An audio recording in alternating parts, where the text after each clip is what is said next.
Hi everybody, it's your friendly neighborhood hanger hobbit here, and welcome aboard the 154 A-1, a rank 3, battle rating 4.3 premium for the Germies. Yeah, the Moskito, or as I like to call it, the spruce goose, cause look at the wood. Isn't that nice? You can even see the wood grain. Oh heck yes. Found this skin in the Gaijin store and I just couldn't resist. Just look at how pretty.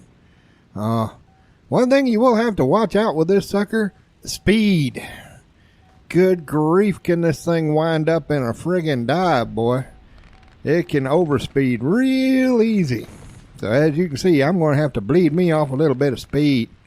So you hang on there, Mr. F6F. I will come and say hi in just a minute. Yep, I'm still too fast. This thing can actually get up pretty good speed in a friggin' dive. It takes a while to redline, but yeah, she gets a little fat once you get about 650. Yeah, what you want to do is keep it around 400, just like this. Here we go. Now I'm all ready for you. Come here. Oh, you got a hole in your right wing. Oh, no. No, thank you. I don't want no hot dogs. I am not taking head-ons with friggin' bolts. Oh, heck no. I don't think so. You got way too much DACA. I have to say, though, I am really starting to freaking love the MK108. Yeah, once you get the hang of the lead, this gun works really good. Come here. Oh, there's a nice chunk gone. Let's finish you off there, buddy. Oh, would you... No shoot friends. I could have subtitled this video, please don't shoot me in the ass. Good friggin' grief.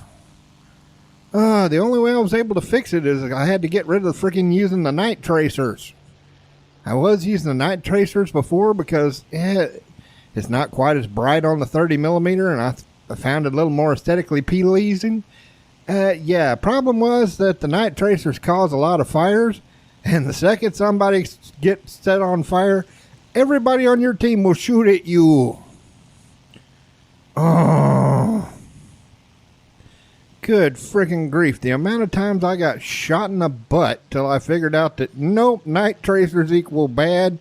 Yeah, it was getting to the point. It was kind of ludicrous. I even had a friggin' 190C shoot the G55 in the butt who was shooting me in the butt while he shot me in the butt. Yeah, it was buttception. It was just nuts. Good grief. Everybody's been so thirsty for kills during the freaking event. Oh, just silly.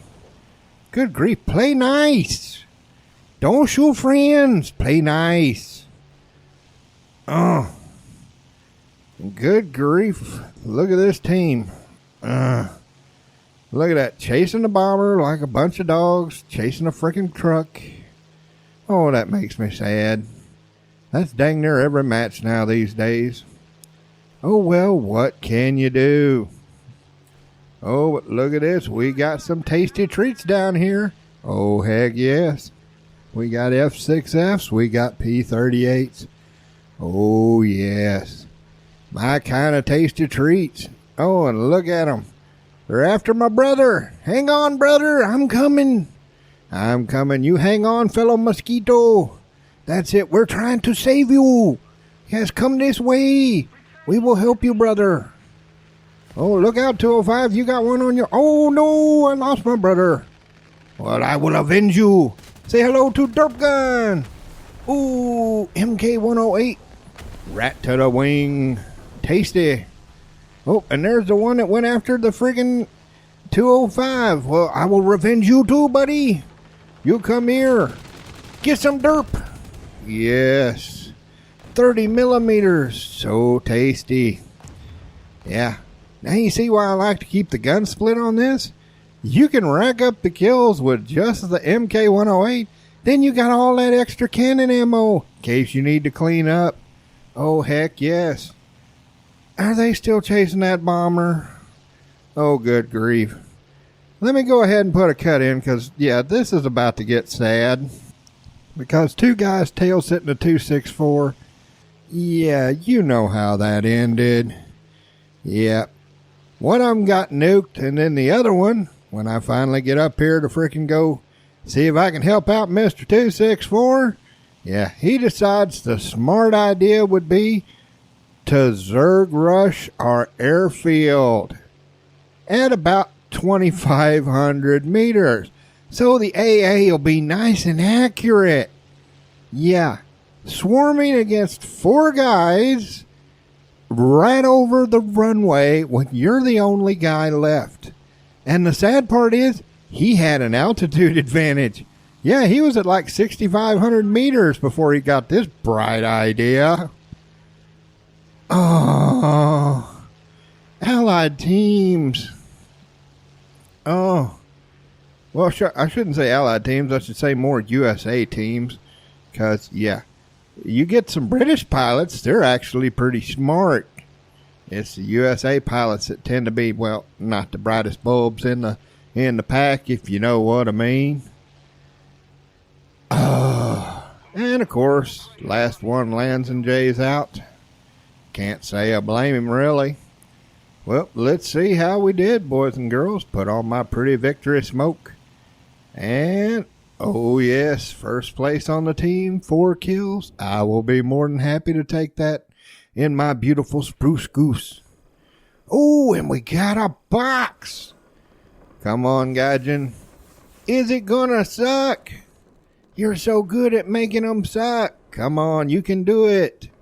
And, yep, something I will never ever friggin' use. Thanks a lot. Now, as I climb up here, let me tell you a little bit about this bird, which this video is going to be a little longer than normal because I got told by my subs they like to know about the history, and so do I. And I found out a lot of history on this thing. Yeah. First of all, this plane was added into our game and part of a revenue sharing thing because this was made by a couple of modders. Isn't that cool?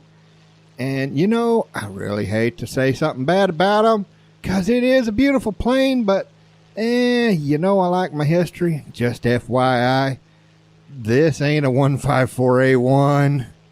I'm sorry, guys, you got it wrong. This is the 154 V1 prototype. You see, the 154A1 had the UMO 213 engine. The V1 had the 211. What's the difference? The 211 wasn't pressurized. So, yeah, when it got up to high altitude, the engines tended to cook and you couldn't crank out the horsepower nearly as much. The 213, yeah, 500 more horsepower per motor. So, yeah, kind of makes a big difference there. But this started out, Falke Wolf, Kurt Tank. God, did he make a bunch of good stuff. Originally, this was supposed to be an attack bomber called the TA-211 because they planned originally to use the 211 engine. And it was built primarily of plywood with a phenolic resin adhesive called Tego film, which ended up biting it right in the butt. But then came a little bird known as the Moskito, which really pissed off Goring and a whole bunch of the other high commands. They're like, how in the hell is the British able to build something that fast that's made out of crappy wood and kick so much butt? Why can't we have one of those? So, yeah, they told them, yeah, forget the bomber thing, make a fighter. And they gave it the designation 154 and told them to use the UMO 213 the second it came online. Yeah, the V1 prototype's the only one that used the 211 because the 213 was having teething problems with the pressurization system. Yeah, and this ended up causing a nasty fight between the head of procurement, Gerhard Milk, which I don't know how he got that high up in the frickin' German thing. His daddy was a Jew. Oh, no, that is not a place where you want to have with your daddy being a Jew. No. And he made it all the way through the war and ended up living till 1972. So, yeah, props to him. Don't see how he pulled that off, but hey, whatever. But yeah, you see, the RLM, the freaking Night Fighter bunch, they wanted the Heinkel 219 because they'd all been winded down and smoothed by Ernst Heinkel. And he was a good old buddy of theirs. Yeah. But Milk, who was the head of procurement, said, no, screw him. We're getting the 154. Because, yeah, he didn't trust Heinkel's designs. Seen too many friggin' bad ones like the 112. And he's like, no. And Heinkel got pissed because in the fly-off, they let the 154 fly against the 219 and the JU 388. Only the 388 and the 219 both had radar and guns in it. The prototype 154 didn't have no radar, didn't have no guns. So yeah, gave it a wee bit of an advantage when it came to top end and climb rate. So I could see where old Ernst got kind of PO'd. Yeah, they said it caused a whole bunch of nasty infighting.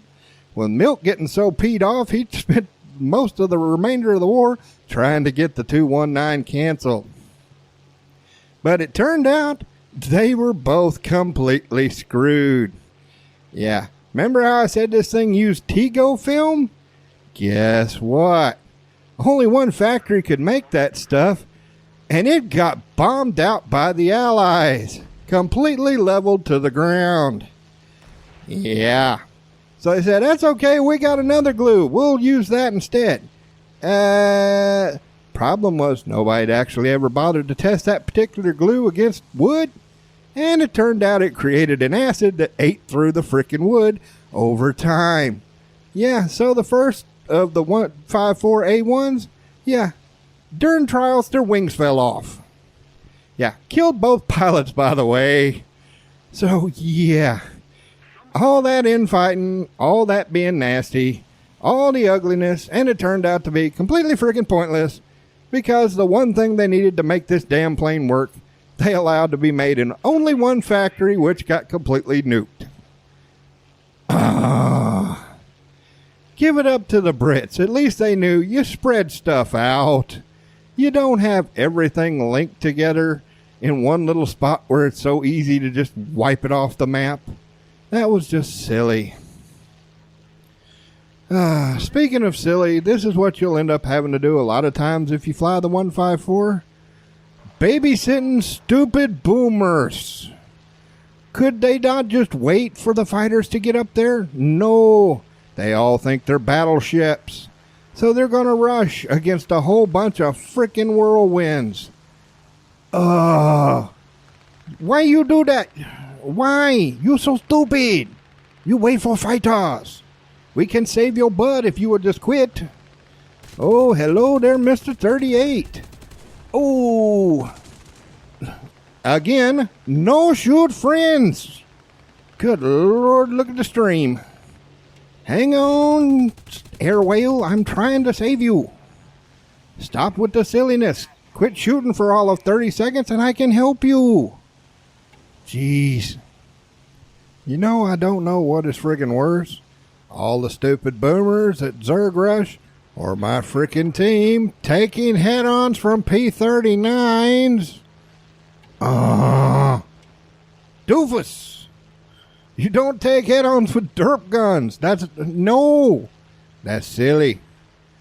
Oh, now I gotta try to save this doofus.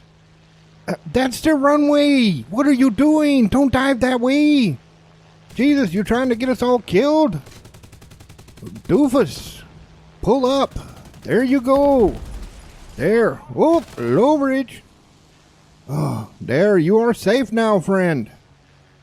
Yeah. One thing you will have to do if you fly the 154 is your climb rate is so insanely good and you get an air spawn. Yeah, you're going to end up having to do a whole lot of saving the doofuses. Because, yeah, you end up with stuff like this, where my freaking team has Zerg rushed. Now they're way too close to the air base, right in the middle of a friggin' swarm. And good grief, are they going to do the smart thing and break off, build a little altitude, and go back? Of course not, because they're all thirsty. Oh, hang on, here I come. Oh, good grief. Everybody's taking head-ons. You're in 109s. You don't take head-ons with 109s. That's never smart. Yeah, see, that's what kind of stuff that happens when you do that. Oh, gotta bleed more speed, though. Because good grief, this thing builds it up quick, baby. All right, come here. Give me that little derpy derps. Pooh! There we go, last of the derps. And I still got plenty of 20 millimeter. That's why you need to split the guns. Heck yes. Oh, and another one of mine crashes into the ground. This was just one of them teams where I'm like, good grief. Can any of you catch a clue? Why am I having to do all the work? Come on, guys. Give me a freaking break. Ended up with 6 guys chasing a freaking P-63 while they all got picked off by the P-51 that was behind them because nobody ever bothered to look behind them. Yeah. Meanwhile, the P-63 and a ground attacker have just about completely evaporated our freaking tickets. Isn't that bloody great? Now, as I get over here to try to save what's left of my worthless team, I can tell you a little bit more about this bird. The big claim to fame for the 154s after they found out about the glue issue? Yeah, something called a Pulxistora. God, I know I'm butchering that thing. Yeah, they took the entire nose section off, filled it full of explosives, and then built a little teeny tiny cockpit right ahead of the tail fin, and some silly pilot was supposed to fly that into a bomber formation, then jump out the plane, and a couple seconds later the plane was supposed to explode and take out a bomber formation. Yeah, needless to say, they never actually tried that trick, because, yeah, that was just a dumb idea. Good grief. Like that plane would survive long enough in the middle of all that DACA to even get to the point where he could pull the trigger. That was just a stupid idea. Oh, you come here. You come here. Oh. I got a sparky spark. Oh, but it counted. I will be more than happy to take that. Yeah, some of them claim that this was for the Mistel program, but no. No, they actually built a little teeny tiny cockpit right by the tail fin there for the pilot. With the Mistel, they took a 190 and then mounted that sucker on top of the plane that they were going to use to ram into enemy ground targets. Things like bridges and enemy convoy formations. But no, this one was they were actually supposed to fly the stupid thing. Yeah. They think about 6 of those ended up being converted for that, but nobody actually tried it against a bomber formation, and nobody knows what ended up happening to them. Most likely they tried to throw them against the frickin' Red Army, which, good Lord, that did not frickin' work out at all, did it? So all told, they made about 50 of the A-Zeros, about the same amount of the, about 50 of the A-Zeros and about half a dozen of the A-1s from what I've been able to find. And unfortunately, the majority of those had the glue issue. So, yeah, both it and the 219s ended up being used up as flying bombs or as trainer aircraft for jets. Because, yeah, wasn't going to be actually trying to whip this thing around as a fighter, knowing that your wings could fly off at any moment. So, yeah, all that infighting, all that arguing, all that stupidity, for a grand total of nothing. Jack with a side of squat. It's a dang shame, too, because the design is good. I mean, it's got a lot in common with the British Mosquito. I mean, it's light. It's got a good climb rate. Good dive. Heck yeah. I'm hoping maybe if I attack this sucker, I can get that friggin' P-39 to actually come down from space. I know what he's wanting me to do. He's wanting me to freaking prop hang, but I am not about to prop hang against a P-39 when I'm in a big old twin engine. That would be stupid. Yeah. And old Harry ain't that dumb. Not falling for that trick. That's okay. I'll say hello to your friend, Mr. Peanut Butter Jelly. How are you doing, Mr. Peanut Butter Jelly? I still got some 20 millimeters. Would you like to have some? Oh, there goes the pieces. There we go. Yeah, this is why I cannot stress enough. Split the guns. Because, yeah, it makes a heck of a difference. Because that 30 millimeter, if you try to keep the 20 and the 30 together, what's going to end up happening is you're going to miss with one or the other. So you're wasting half your ammo. That's not smart. Plus, you won't learn how to fire that 30. And that 30 does some serious work. So, yeah, just split your guns. It will be so much better for you. He is just going to sit in space there, isn't he? So freaking annoying. Gonna go ahead and put a cut, because not really anything I can do. Might as well land and get some more freaking bullets, because if they want to just sit up there in space and let the AI win and not actually fight, not really a dang thing I can do. Whirlwind decided to take one quick pass at that one, then ran right back up into space. And the P-39, he's at over 8K right now. Yep, and still climbing. Sometimes it doesn't matter how much you fight. If your team refuses to do anything but be stupid, ain't nothing you can do about it. Oh well. Hey, still got my ace. Heck yeah. Ended up freaking getting an ace crew from my guy, 154 too, which was quite nice. Not gonna complain about that. Oh heck no. And as you can see, it pays pretty good. Oh, so what do I think about this bird? This bird is a beast. Great climb, good dive. You're going to have to take your time and learn the MKs, but once you do, oh good grief, can they do some work. You can get 3-4 kills with just a freaking 30 millimeter. And then you got all that 20 millimeter to finish up. Heck yes. I would say definitely this is one to pick up. She's a good grinder. She pays good RP. Yeah, this is definitely a sweetheart. Well, be sure to like and share, and I hope to see you up there in the clouds. Have a good one, y'all.